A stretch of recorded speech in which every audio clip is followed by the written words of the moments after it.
Bonjour et bienvenue dans la maison du Seigneur. Mes chers amis internautes, bonjour et bienvenue sur cette vidéo. Si vous ne me connaissez pas, je suis votre frère, pasteur Célestin Zouga. J'ai la joie également aujourd'hui de partager la parole de Dieu avec vous, mes chers amis internautes et frères et sœurs en présentiel.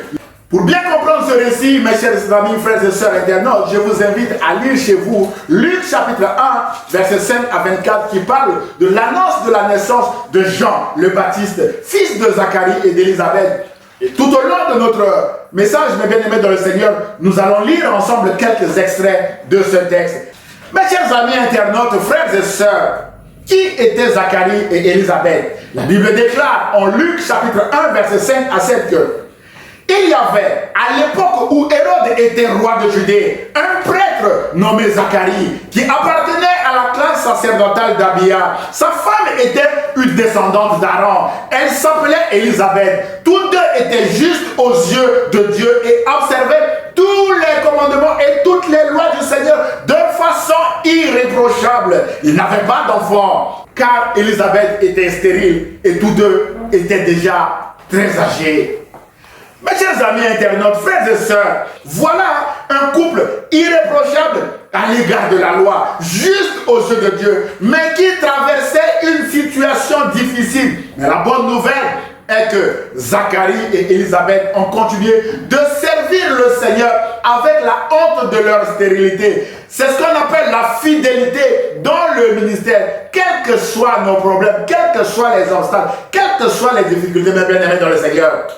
Mes chers amis, internautes, frères et sœurs, le psalmiste déclare dans le psaume 34, verset 19 que le malheur atteint souvent le juste, mais l'Éternel l'en délivre toujours. C'est ainsi qu'un jour, alors que c'était le tour de Zacharie d'assurer le service au temple, la Bible déclare en Luc chapitre 1, verset 11 à 12 que tout à coup, mes bien-aimés, un ange du Seigneur lui apparut, debout à droite de l'autel des parfums. Quand Zacharie le vit, il en fut bouleversé et la peur s'empara de lui. Mes chers amis internautes, frères et sœurs, il y a des tout à coup dans la vie chrétienne parce que notre Dieu, le Père de Jésus-Christ, entend nos prières. Zacharie et Élisabeth avaient pendant longtemps crié à l'Éternel au sujet de leur stérilité. Les voilà vieux et fatigués biologiquement, mais bien aimés dans le Seigneur. Appartenant tous deux à une famille de sacrificateurs, il fallait, mes bien-aimés, continuer à travailler au temple malgré la honte de leur stérilité. C'était devenu probablement pour eux un rituel à accomplir pour Dieu, mes bien-aimés. Un rituel, bon, je le fais quand même. Et pour le peuple, sans espérer rien de plus au sujet de leur stérilité. Mais voilà, ce tout à coup qui va complètement bouleverser la vie de Zacharie et de sa femme Élisabeth. Mon frère, ma soeur, mes chers amis internautes, peut-être que ce matin, vous êtes dans la même situation que Zacharie et Élisabeth. Pendant longtemps, vous avez crié à l'Éternel sur un sujet particulier de votre vie, mes bien-aimés dans le Seigneur, moi-même y compris. Votre santé, votre travail, votre couple, votre mariage, vos enfants, moi aussi j'en ai 4, votre famille, des problèmes qui durent et qui durent et qui durent et qui durent. Comme Zacharie, mes bien-aimés dans le Seigneur. Vous êtes aussi fatigués comme ce couple Zacharie et Élisabeth et vous vous posez même la question de savoir si ça vaut la peine de continuer de servir le Seigneur encore et encore, si ça vaut la peine d'aller à l'église, si ça vaut la peine d'aller au temple, mes bien-aimés dans le Seigneur. Mon frère, ma soeur, mes chers amis internautes, oui, ça vaut la peine de continuer de servir le Seigneur encore et encore et encore. L'apôtre Paul encourageait les Corinthiens en leur disant, mes frères bien-aimés, soyez fermes, inébranlables, travaillons de mieux en mieux à l'œuvre du Seigneur, sachant que votre travail ne sera pas vain dans le Seigneur. D'après 1 Corinthiens chapitre 15, verset 58. Alors, mes bien-aimés dans le Seigneur, mes chers amis internautes, courage, persévérez jusqu'au jour de votre tout à coup et vous verrez la gloire de Dieu s'accomplir dans votre vie, dans notre vie, car Dieu est le même hier, aujourd'hui, éternellement, et Dieu entend nos prières et c'est lui qui décide du temps, mes bien-aimés dans le Seigneur, et des circonstances où il va répondre à nos prières. Frères et sœurs, mes chers amis internautes, ce tout à coup va bouleverser la vie de Zacharie et de sa femme Élisabeth. La Bible déclare en Luc chapitre 1 verset 13 à 17 que, mais l'ange lui dit, n'aie pas peur Zacharie, car Dieu a fait quoi? Dieu a entendu ta prière. Ta femme Élisabeth te donnera un fils. Tu l'appelleras Jean. Il sera pour toi le sujet d'une très grande joie. Et beaucoup de gens se réjouiront de sa naissance. Frères et sœurs, mes chers amis internautes, Dieu entend nos prières. Dieu a entendu la prière de Zacharie. Alors que Zacharie venait au temple pour brûler de l'encens en sacrifice à l'Éternel, comme d'habitude, sans rien espérer, mes bien-aimés, Dieu vient de lui démontrer qu'il est un Dieu fidèle et qu'il n'oublie pas ses serviteurs, il n'oublie pas ses enfants, il n'oublie pas son peuple qui crie à lui jour et nuit, mes bien-aimés dans le Seigneur. Ainsi, mes bien-aimés, ne nous lassons pas de prier et de servir le Seigneur avec fidélité. Il y aura certainement un jour, un tout à coup dans nos vies, comme celui de Zacharie et Élisabeth.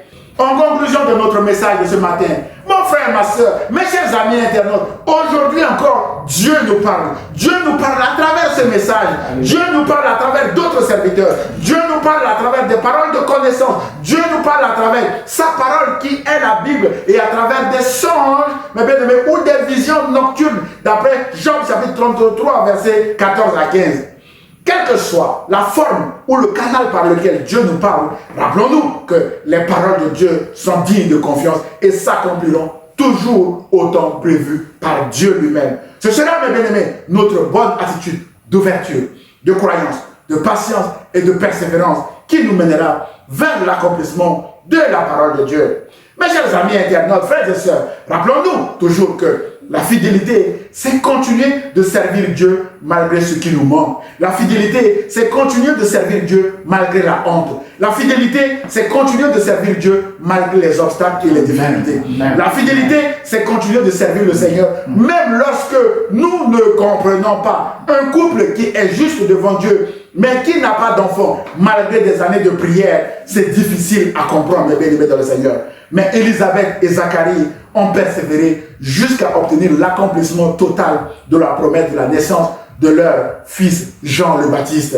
Voilà un bon modèle de fidélité. Alléluia. Toutefois, mes bien-aimés dans le Seigneur, frères et sœurs internautes, nous avons vu que le modèle de persévérance et de fidélité de Zacharie et Élisabeth est entaché, mes bien-aimés dans le Seigneur, des moments de doute, de questionnement, d'impatience, de discussion ou même d'incrédulité. Ils sont comme nous, poussant ainsi l'ange Gabriel à dire à Zacharie que tu seras muet et tu ne pourras parler jusqu'au jour où ces choses arriveront. Parce que tu n'as pas cru à mes paroles qui s'accompliront en leur temps. Luc 1:20, d'où est tiré notre titre de ce matin, mes bien-aimés dans le Seigneur. Et nous nous disons, courage, les paroles de Dieu s'accompliront au temps prévu par Dieu. Amen. Mes chers amis internautes, frères et sœurs, pour terminer, plus tard, après Élisabeth et Zacharie, Jésus nous donnera le modèle parfait de fidélité. Jésus est resté fidèle et obéissant à Dieu jusqu'à la mort, et même la mort de la croix. C'est pourquoi aussi Dieu l'a souverainement élevé et lui a donné le nom qui est au-dessus de tout nom, afin qu'au nom de Jésus, tout genou fléchisse dans les cieux, sur la terre et sous la terre, et que toute langue confesse que Jésus-Christ est Seigneur, à la gloire de Dieu le Père. D'après Philippiens chapitre 2, verset 9.